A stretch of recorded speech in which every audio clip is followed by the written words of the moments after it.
1절에서 18절까지 말씀입니다.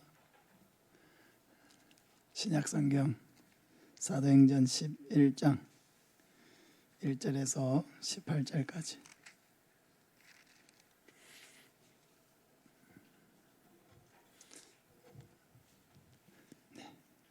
교도하겠습니다. 유대에 있는 사도들과 형제들이 이방인들도 하나님의 말씀을 받았다함을 들었더니 이르되 네가 무할례자의 집에 들어가 함께 먹었다 하니 이르되 내가 요빠시에서 기도할 때에 황홀한 중에 환상을 보니 큰 보자기 같은 그릇이 내 귀에 매어 하늘로부터 내려 내 앞에까지 떨이워지거늘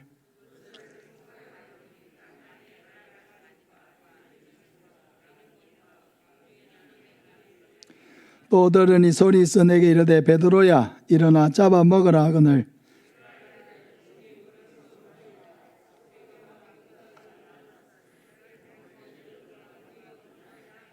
또 하늘로부터 두 번째 소리 있어 내게 이르되 하나님이 깨끗하게 하신 것을 네가 속되다고 하지 말라 하더라.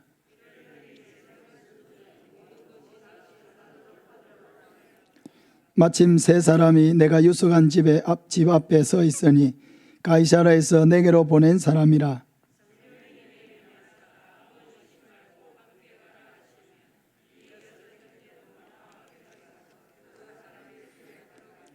그가 우리에게 말하기를 천사가 내 집에 서서 말하되 네가 사람을 요빠에 보내어 베드로라는 시몬을 정하라.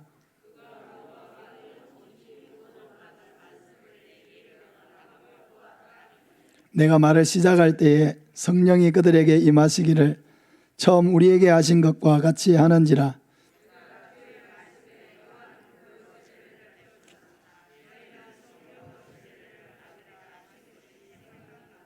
그런즉 하나님이 우리가 주 예수 그리스도를 믿을 때에 주신 것과 같은 선물을 그들에게도 주셨으니 내가 누구이기에 하나님을 능히 맡겠느냐 하더라. 그들이 이 말을 듣고 잠잠하여 하나님께 영광을 돌려 이르되 그러면 하나님께서 이방인에게도 생명 얻는 회개를 주셨도다 하니라. 아멘. 오늘 신앙고백서 15장 생명에 이르는 회개에 대해서 말씀을 전하겠습니다. 우리 같이 한번 읽겠습니다. 15-1번을 같이 한번 읽겠습니다. 시작. 생명에 이르는 회개는 복음의 은혜인데 그리스도를 믿는 믿음의 교리와 마찬가지로 모든 복음 사역자들은 이 교리를 전파하여야 한다. 이 생명에 이르는 회개라고 하는 이 15장에는 총 6단락의 신앙 고백이 들어 있습니다. 이 첫 번째에서 가르치는 것은 모든 복음 사역자들, 말하자면 교회 목회자들은 설교를 할 때 이 생명에 이르는 회개에 대해서도 선포해야 된다. 그런 이야기를 하고 있습니다. 회개가 중요하다는 것을 모든 성도들이 알도록 반복해서 선포해야 한다는 것입니다. 베드로가 오늘 우리가 읽었던 본문에 보면은 이 본문은 앞에 있었던 사도행전 10장의 사건을 배경으로 하고 있습니다. 이 베드로가 가이사랴에 있던 로마의 백부장 고넬료에게 복음을 전한 일이 있었습니다. 그 당시 유대인들은 이방인들과 상종을 하지 않았기 때문에 유대인들은 이 유대인인 베드로가 고넬료의 집에 간다는 것은 매우 특별한 일이었습니다. 그런데 이것은 자의로 간 것이 아니고 성령께서 강권적으로 역사하셔서 베드로가 고넬료의 집에 가서 말씀을 전하게 되었습니다. 왜냐하면 하나님께서 환상 가운데 보여주신 것이 있었죠. 평소에 부정하게 여기는 짐승들을 환상 가운데 보여주셨는데 하나님께서 뭐라고 하십니까? 그것을 잡아먹으라는 거예요. 하나님, 나는 평소에 이렇게 속되고 깨끗하지 못한 것을 입에 댄 일이 없습니다. 먹어본 일이 없습니다. 먹을 수 없습니다. 이렇게 얘기하니까 내가 깨끗하게 한 것을 네가 속되다고 하지 말라. 내가 깨끗하게 한 것을 네가 속되다고 하지 말라. 똑같은 환상을 3번이나 경험을 했습니다. 이 도대체 무슨 일일까 생각을 했는데 이런 환상이 있은 후에 자기 집 앞에 고넬료가 보낸 세 사람이 도착을 하게 된 것입니다. 그래서 성령께서 그때 의심하지 말고 따라가라고 베드로에게 말씀하셔서 베드로가 이 사람들을 따라가 보니까 고넬료의 집에 고넬료의 모든 식솔들이 다 모여 있었습니다. 그 사람들은 다 이방인들이죠. 유대인들이 아닌 이방인들입니다. 근데 베드로가 그때 이 고넬료의 가정에 하나님의 말씀을 선포하니까 어떤 역사가 일어났습니까? 마가 요한의 다락방에서 오순절날 성령이 임한 것 같은 똑같은 역사, 그 유대인에게 임하셨던 성령의 역사가 고넬료의 가정에서, 이방인의 가정에서 그대로 역사하는 것을 체험하게 된 것입니다. 하나님께서 이 사람들을 구원하기로 작정하시고 이렇게 선물을, 생명의 구원의 선물을 주셨는데 내가 이것을 막을 수가 없다고 베드로가 이렇게 보고를 하게 된 것입니다.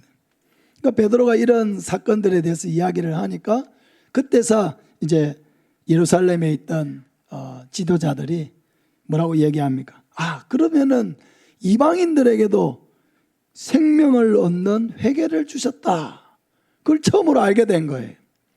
그때 당시만 해도 유대인들은 하나님이 예수님을 통해서 인간을 구원하셔도 유대인들만 구원하시지 이방인은 구원하시지 않는다고 생각했어요. 그만큼 선민 사상이 철저했습니다. 근데 이 고넬료의 가정에 성령이 임하시고 똑같이 그들이 방언을 하고 회개하고 변화되는 것을 보면서 참 하나님께서는 이제 이방인들도 이렇게 생명을 얻을 수 있는, 구원받을 수 있는 회개의 은혜를 주셨다라고 모두가 이제 인정하게 된 것입니다. 사랑하는 여러분, 생명 얻는 회개라고 하는 표현이 참 생소할 수도 있습니다. 그러나 회개는 다 생명을 얻기 위한 것입니다. 하나님께서 자기 백성을 택하여 구원하실 때에는 반드시 회개하게 하십니다. 회개가 없는 구원은 여러분 있을 수가 없습니다. 성도가 거듭나는 데 있어서 회개는 결정적인 역할을 하는 것입니다. 우리 2번을 같이 한번 읽겠습니다. 시작. 이 회개로 말미암아 죄인은 자기의 죄가 위험할 뿐 아니라 더럽고 추악하며 그것이 하나님의 거룩하신 본성과 의로우신 율법에 배치되는 것을 보고 느끼며 또한 뉘우치는 자들에게는 그리스도 안에 있는 하나님의 자비를 베푸신다는 것을 깨달아 자기의 죄를 슬퍼하며 미워하고 결국 모든 죄를 버리고 하나님께로 돌아서고 하나님의 계명의 모든 길에서 그분과 동행하려는 목표를 세우고 매진한다. 이게 회개가 우리에게 가지고 오는 은혜입니다. 하나님께서 구원받을 성도들에게 회개를 주시는 이유는 이 회개를 통해서 자기의 죄가 얼마나 큰지를 알게 하시고 또 이 죄가 하나님 앞에서 얼마나 추악하고 더럽고 자기 인생을 위험에 빠뜨리는지 그것을 깨달아서 우리의 삶을 온전히 하나님께로만 향하도록 하기 위해서 뭘 주셨다고요? 회개를 주신다는 것입니다. 그러므로 철저한 회개로 인해서 철저하게 과거의 삶에서 우리는 돌아서게 되는 것입니다. 여러분, 이러한 회개를 경험한 사람은 다시는 과거로 돌아가지 않으려고 몸부림을 치게 되는 것입니다.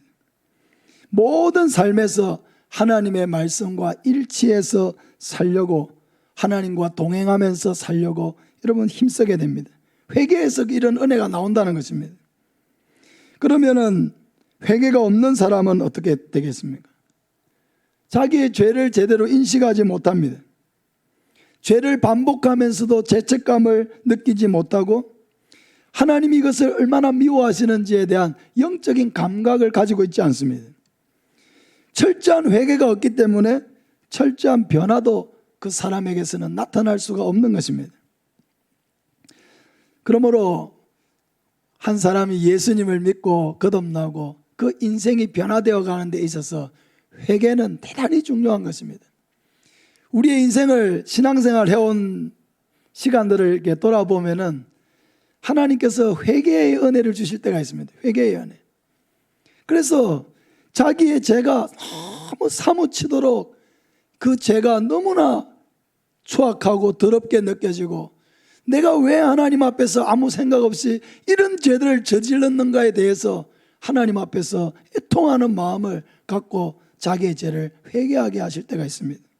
이런 회개의 은혜로 말미암아 우리의 영혼이 거듭나게 되고 우리의 삶이, 세상을 향했던 우리의 삶이 하나님께로 향하게 되는 것입니다. 자, 15-3번을 우리 같이 한번 읽겠습니다. 시작. 회개를 죄에 대한 어떤 속상이나 사죄의 원인으로 의지할 수 없고, 회개는 하나님께서 그리스도 안에서 값없이 주시는 은혜의 행사이지만 모든 죄인에게 필수적이기 때문에 회개하지 않고는 누구도 사죄를 기대할 수 없다. 이 부분에서는 여러분, 사죄의 은혜, 다시 말해서 하나님께서 우리의 죄를 용서해 주시는 것은 전적으로 하나님의 은혜에 속한 것이다 하고 말씀하고 있습니다. 근데 하나님께서 우리의 죄를 용서해 주시는 이 은혜는 뭐가 있어야 된다는 거예요. 이 과정에서 모든 죄인이 반드시 자기의 죄를 회개하는 이것이 있어야 된다는 것입니다. 하나님이 용서를 해 주시는데 자기의 죄에 대해서 회개도 하지 않은 죄인을 용서해 주시느냐? 그렇지 않다는 것입니다. 용서는 하나님 베푸시는 은혜지만은, 그러나 그 과정에서 죄인은 철저하게 자기의 죄를 회개해야 하나님께서 그 죄를 용서해 주신다는 것입니다. 성령님은 구원하시고자 하는 자에게 기쁜 회개의 은혜를 주십니다. 그래서 작은 죄라도, 이 작은 죄라도 하나님 앞에서는 얼마나 큰 죄인지를 깊이 인식하게 하십니다. 그래서 우리 자신이 살아온 삶을 생각해 보고 우리 안에 있는 죄들을 생각해 볼 때에 나와 같은 자는 하나님 앞에서 죽어 마땅하다는 것을 절절히 깨닫게 하시는 것입니다. 하나님의 구원의 은혜가 아니면은 나는 절대로 살 수가 없고 천국 갈 수가 없고 하나님의 자녀가 될 수 없다는 것을 회개를 통해서 알게 하시는 거예요. 그러니까 이 회개는 자기의 죄를 용서받는 과정이기도 하지만은 하나님의 은혜가 없이는 나와 같은 사람은 구원받을 수 없다는 것을 철저하게 깨닫고 예수님을 온전히 구주로 영접하게 되는 중요한 그런 과정이 되는 것입니다. 여러분,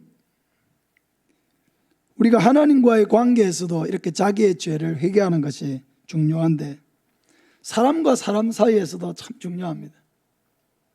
우리는 어떤 누군가에게 잘못을 저지르면 먼저 하나님 앞에 회개를 하죠. 하나님, 내가 누구에게 어떤 잘못을 했습니다. 용서해 주십시오. 근데 대부분의 사람들은 거기에서 다 끝나버리는 거예요. 하나님과의 관계를 하나님 앞에 잘못을 구하면 끝났다는 거예요. 그거는 온전한 회개가 아닙니다. 내가 하나님 앞에 지은 죄는 하나님께 해결받으면 되죠. 사람에게 지은 죄는요, 사람에게 용서를 구해야 되는 거예요. 그 사람과의 관계에서 내가 뭔가를 잘못했다면은 자기의 잘못을 인정하고 용서를 구하는 그런 게 필요해요. 근데 대다수는 그것을 생략해 버리는 거예요. 그건 생략하고 그냥 하나님께만, 하나님 제가 잘못했습니다. 용서해 주십시오. 다시는 사람들에게 상처 주지 않게 해 주십시오. 이렇게 해가지고 그냥 끝내버리는 거예요. 그건 온전한 회개라고 할 수 없습니다. 우리가 서로 간의 관계가 잘 해결되지 않는 이유가 바로 여기에 있는 거예요. 자기 잘못을 인정하지 않아요. 미안하다고 한마디만 하면 될 일을 안 하는 거예요. 내가 정말 미안하다, 실수했다, 좀 용서해 주라, 이해해 달라, 이렇게 한마디만 하면 되는데 그 한마디를 하지 않는 거예요. 그러니까 어떻습니까? 상처를 받은 사람은 미움이 생기겠죠. 그 미움을 가지고 예배 드리려니까 힘이 드는 거예요. 그러니까 용서를 뭐랍니까? 그 사람이 나에게 대해서 용서해 달라는 말도 하지 않았는데 내가 힘이 드니까 용서를 해버리는 거예요. 그냥 내가 힘이 드니까. 대다수는 이런 식입니다. 여러분, 이렇게 하면은 관계가 해결되지 않습니다. 하나님과의 관계는 우리가 꾸역꾸역 해 나갈 수 있을지 몰라도 사람과의 관계는 가까워지지 않아요. 마음의 벽이 생겨 있기 때문에 그렇습니다. 참 우리가 많이 해야 돼. 감사합니다 이런 표현도 많이 해야죠. 그러나 또 우리가 관계를 회복시키기 위해서 해야 되는 말들이 있어요. 익숙하지가 않기 때문에 우리가 따라 한번 해보겠습니다. 죄송합니다. 죄송합니다. 미안합니다. 제 잘못입니다. 새해에는 이 말을 좀 많이 하시기 바랍니다. 새해는. 그리고 새해를 맞이하기 전에 연말에 좀 이 얘기를 좀 하시기 바랍니다. 미안합니다. 죄송합니다. 제 잘못입니다.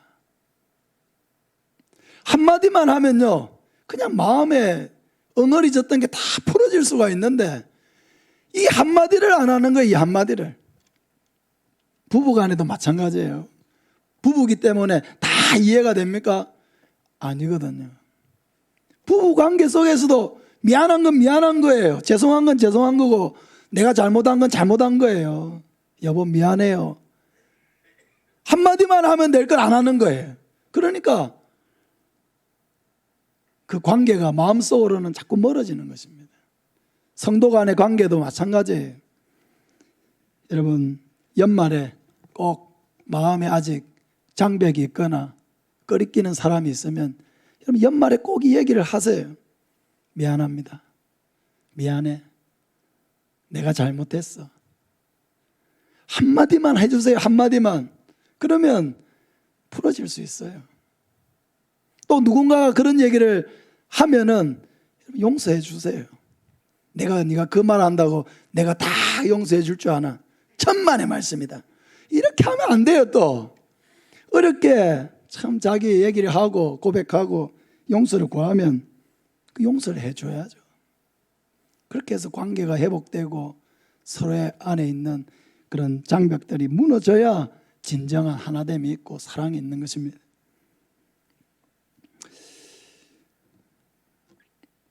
하나님과의 관계가 올바로 회복되기 위해서는 반드시 자기 잘못에 대한 철저한 인정과 회개가 필요하듯이 사람과 사람 사이에서도 반드시 자기의 잘못을 인정하고 용서를 할 줄 아는 그런 성도들이 되시기를 바랍니다.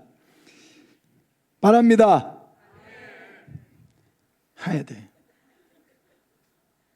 하시길 바랍니다. 여러분이 서로 관계가 안 좋으면요, 그게 다 목회의 짐이에요. 목회의 짐. 싸우기는 자기들끼리 싸우고 왜 저한테 짐을 지웁니까? 그럼 제가 짐을 져야 돼요. 왜? 안 풀고 있으니까. 저에게 짐 지우지 마시길 바랍니다. 짐을 들어주는 사람이 돼야 되지, 이 사람도 맡기고 저 사람도 맡기고 힘듭니다. 알아서 좀 해결하시기 바랍니다. 15-4번 우리 같이 한번 읽겠습니다. 아무리 작아도 심판받지 않는 죄가 없는 것 같이 아무리 커도 진정으로 회개하는 자에게 심판을 임하게 할 수 있는 죄는 없다.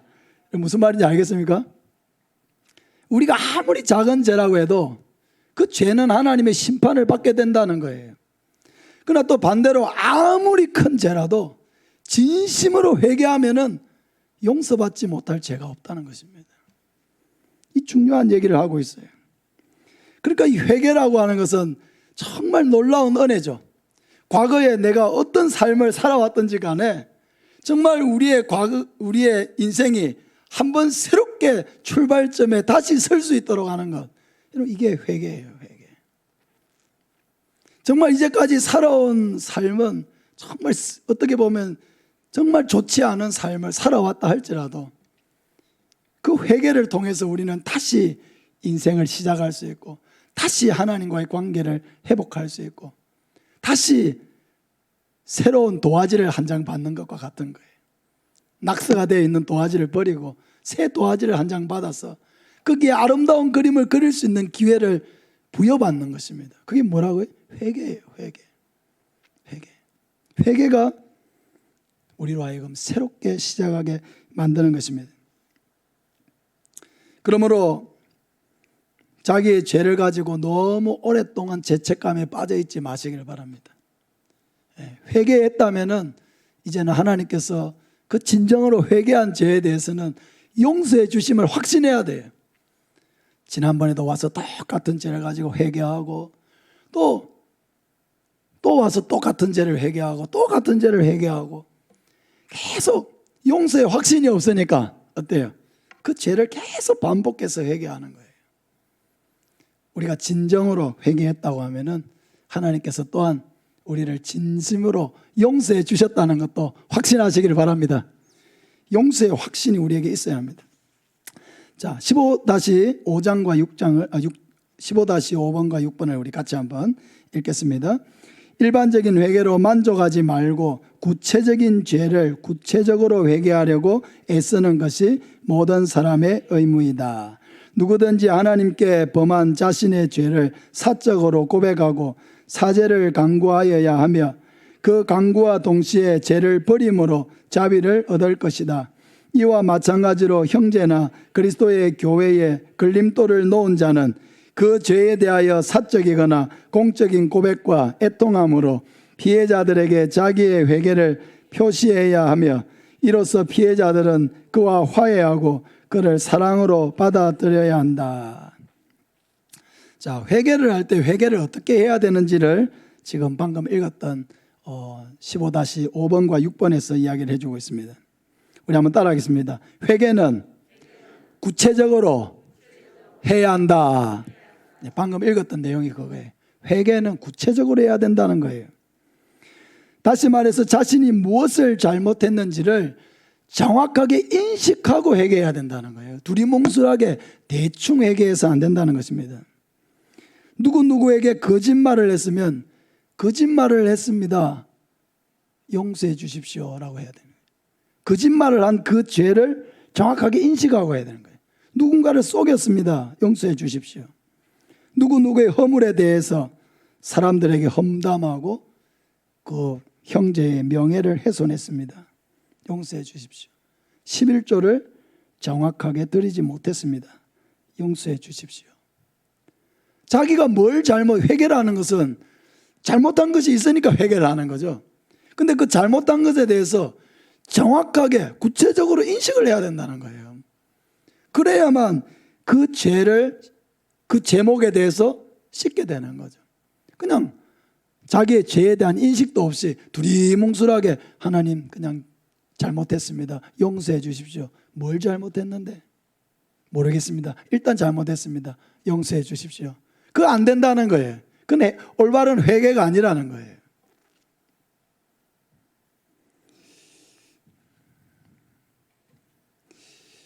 회개가 구체적이지 않으면은 피상적인 회개가 될 수밖에 없습니다.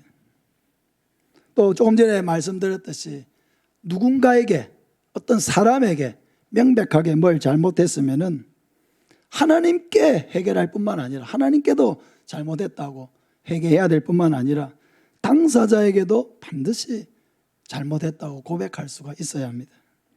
이것은 대단한 용기가 필요한 거예요. 자기 자존심을 좀 내려놓아야 되는 일이에요. 그러나 이것이 진정한 용기입니다. 자기의 잘못을 인정할 수 있는 이게 참 중요한 용기예요. 이로 말미암아 관계가 회복되고 하나가 되고 또 진정한 친구를 얻을 수가 있습니다. 또 누군가가 회개를 했을 때는 어떻게 하라고요? 공동체나 개인은 그 회개를 통해서 화해하고 사랑으로 받아들여야 한다라고 말씀하고 있습니다. 절대로 용서 못할 죄는 없습니다. 용서는 두 사람 모두를 행복하게 하는 가장 중요한 일입니다. 12월 달에 우리가 성탄절 준비도 해야 되지만은 제일 중요한 것은 이 묵은 때를 좀 씻고 새해를 맞이하는 거예요. 서로 간에 여러분 미워하지 마세요. 서로 간에 누가 나에 대해서 좀 험담 한마디 하고 좀 이렇게 했다고 해가지고 너무 마음속에 담아두지 마세요. 그리고 또 좀 불편한 사람이 있으면은 밥이라도 한 그릇 하고 국수라도 한 그릇 하세요. 묵혀두고 계속 묵혀둬봐야 그것이 서로 간의 관계에 도움이 되질 않습니다. 우리의 신앙생활에도 전혀 도움이 되질 않아요. 한번 따라하겠습니다. 연말에는 불편한 사람과 국수를 먹자. 저희 할아버지가 전에 참 해주셨던 명언이 있습니다. 지금 돌아가셨지만은 참 나를 힘들게 하는 사람이 있으면 우동이라도 한 그릇 사줘라 그러시더라고요. 나를 힘들게 하는 사람이 있으면 우동이라도 한 그릇 사주라는 거예요. 그렇게 하면은 뭐예요? 그걸 통해서 마음을 풀으라는 겁니다. 그렇게 하면서 쿵 해가지고 두고 보자 하고 있지 말고 풀으라는 겁니다. 예. 연말에 제가 좀 숙제를 드리겠습니다. 숙제를 드리겠습니다. 새해에 꼭 그걸 가져갈 필요는 없습니다. 연말에 꼭 내가 연말에 가기 전에 같이 우동 먹어야 될 사람이 누군지 한번 생각을 해보시기 바랍니다. 해서 마음을 풀고 새해를 기쁜 마음으로 시작하시길 바랍니다. 마지막으로 회개에서 중요한 것은 회개와 함께 그 죄를 버려야 한다는 것입니다. 그 회개한 죄를 버리지 않는 것은 참된 회개라고 할 수 없습니다. 근데 참 힘든 일이죠. 대부분의 사람들은 빠졌던 죄에 또 빠져요.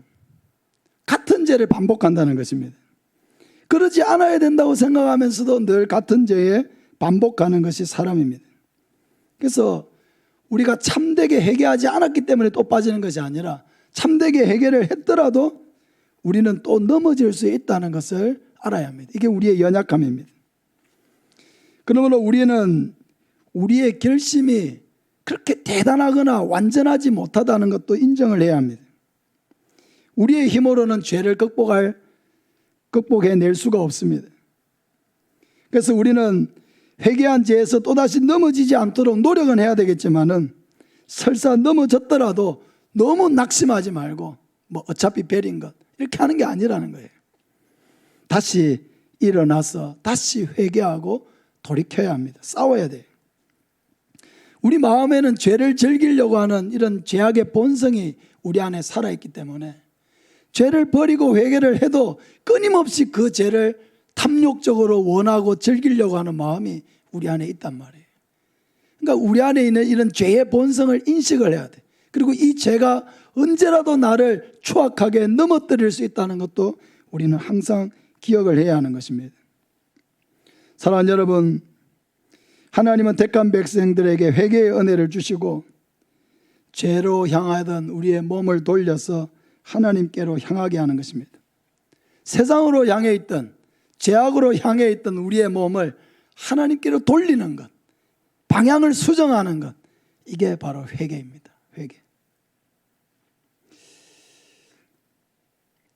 신앙생활을 이렇게 하다 보면은 회개라는 것은 초신자 때 하고 끝내는 게 아니죠. 돌아보면은 참 전에는 죄라고 인식하지 못했던 것도 신앙생활을 하다 보면은 그게 죄였구나. 정말 심각한 죄가 내 안에 있었다는 것을 우리는 또 발견하게 됩니다. 그러면 그때마다 우리는 그 죄에서 다시 돌이키고 하나님 앞에 용서를 구하고 하나님께로 나아와야 합니다. 사랑하는 여러분, 회개는 정말로 중요한 하나님의 은혜입니다. 진정한 회개의 은혜가 우리 안에 있어야 합니다.